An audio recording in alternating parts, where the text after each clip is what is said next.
Assalomu alaykum. Sotuvga ham bemalol tayyorlab sotib, daromadga chiqishingiz mumkin bo'lgan trayfelni birgalikda tayyorlaymiz. Idishimizga tuxum hamda shakarni solib, oppoq bo'lgunicha ko'pirtirib olishimiz kerak bo'ladi.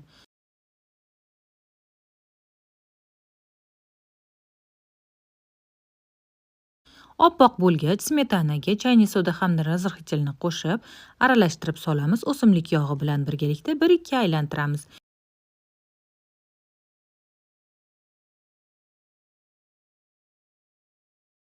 Elekchamizdan oppoqni un hamda kakaoni o'tkazib olib, venchik yordamida aralashtirib bir xil massa holatiga keltiramiz. Unni 2 bo'lib solamiz hamda venchikda tepaga qaratib yengil-yengil aralashtirishimiz kerak bo'ladi. Ortiqcha harakatlarsiz yengil tepaga qarab aylantirsangiz biskvitingiz cho'kib qolmaydi, bir xil bo'ladi. Listimizga pergament qog'oz solib, tayyorlab olgan xamirimizni lopata yordamida tekislab, qizib turgan duxovkaga jo'natamiz. Pishgan biskvitimizni cho'p yordamida tekshirib olamiz. Cho'p quruq chiqishi kerak bo'ladi.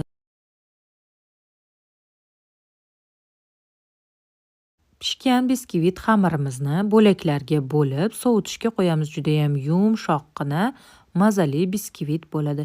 Endi bo'lsa eng mazali kremni tayyorlaymiz. Bu trayfellar uchun juda ham mazali krem. Krem chizlarni idishga solib, ustiga qand upasi hamda 33% muzdekkina qaymoqni o'lchab solib olishimiz kerak bo'ladi. Qaymoq, krem chiz muzdek bo'lsa, kremingiz yaxshi ko'piradi. Vanilin solib, mikserni avval past, keyin bo'lsa eng baland tezligida ko'pirtirib olamiz. Qattiqqina krem tayyor bo'ladi. Biskvit nonlarimizni endi cho'pir yordamida yaxshilab kukun holiga keltirib, maydalab olamiz. Mana hammasini tayyorlab oldik. Endi bo'lsa trayfelni maxsus idishlarga solib chiqamiz yoki uyingizdagi xohlagan boshqa idishlarga ham solsangiz bo'ladi. Ustini sut bilan namlantirib, ichiga mevalarni to'g'rab olamiz. Men qulpinay bilan banandan foydalandim. Mevalarni yirik-yirik qilib to'g'rab olishimiz kerak bo'ladi. Trayfel uchun asosan banan, qulpinay, malina, olcha mevalari to'g'ri keladi. Albatta, xohishga qarab qish-yoz faslidagi xohlagan mevalardan foydalansanglar bo'ladi. Namlangan, propitka qilingan biskvit xamirlarini ustiga banan va qulpinaydan to'ldirib solib chiqamiz va ustiga tayyorlab olgan kremimizni quyib olishimiz kerak bo'ladi. Bir tekis qilib qopchada quysanglar osongina quyiladi.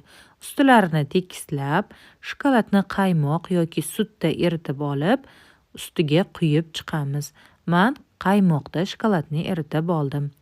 Ustini xohlagancha bezatib, dasturxonga tortishingiz mumkin.